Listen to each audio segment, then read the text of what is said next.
صل دواما وسلاما واذكر قلاما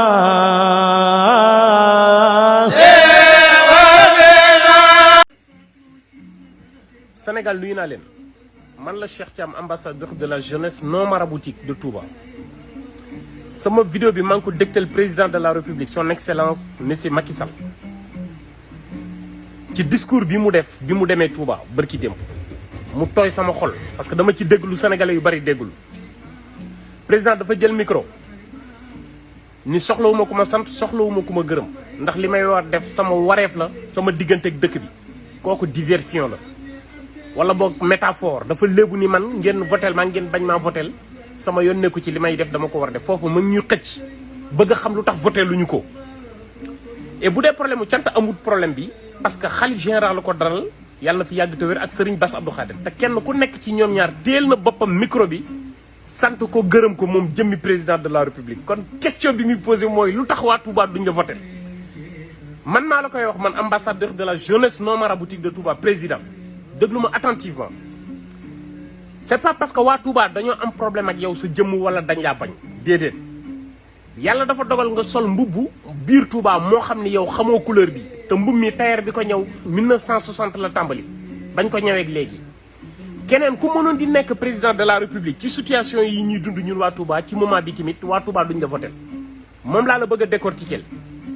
waa Touba en plein 21e siècle avec l'explosion de la technologie des nouvelles technologies ak lii may def nii dafa tax ñu yeewu ci àdduna xam ne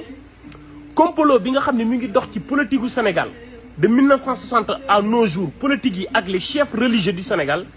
ñuy pong suñuy dividende réew di ko séddoo pont boobu noonu ngeen organisé woon ñun population non maraboutique bi moom la ñu comprendre tombeeg yow sa jamono la moo tax ñun yow nga nekk victime doo ci dara donc looloo tax waa Touba képp kuy politique wala nga jiite réew mi am fa coordinateur wala mandataire muy ab mbàkke pare nga ci politique duñ la votel loolu dafa leer amoon ñun problème bañu ñu la gis nañu ni bëgg nga dëkk bi d'ailleurs yaay président bi gën a investir ci biir Touba mais li ngay def yaa ngi koy jaarale fa mu war a jaar mais fa mu war a dem du fa dem chantier yi nga fa teg xeer yi nga fa teg investissement budget bi milliards yi dugg Touba ñi ngi koy jox dañ ciy tëdd ak si wut ci ñun comme nag ñun yow la ñu gis ni yaay yore réew mi te réew mi gàncax gi fi yàlla def lawut ba agsi ci ñun te ña ngay yem dañ leen a boole yéen ñëpp takk ba ngeen mel ni tege bàyyi leen noonu looloo tax mënuñoo wax say wax bu ma jógee foofu damay mbartalu ci Ousmane Sonko bi mu ñëwee ñu ne waroon naa dem seeti Serigne Bass Abdou Khadir ñenn ñi waroon naa dem ñenn ñi warta dem demut Ousmane Sonko dafa am lu mu wax yaa 7 mois ci ginnaaw dafa taxaw ni toll naa ci réew mi foo xam ne képp kuy dox sama digganteeg ñi ko jiite ci wàllu diine suñ ma naree indil ay jafe-jafe dootuma ko nangu parce que fu ma génn aw askan wala mbooloo wala junni nit wër ma te am ci man yaakaar ci seenu dundin gëm ma di ma topp kon dootuma pamte sama jëmm jeeg sama diggante xalif généraux yi te muy dëgg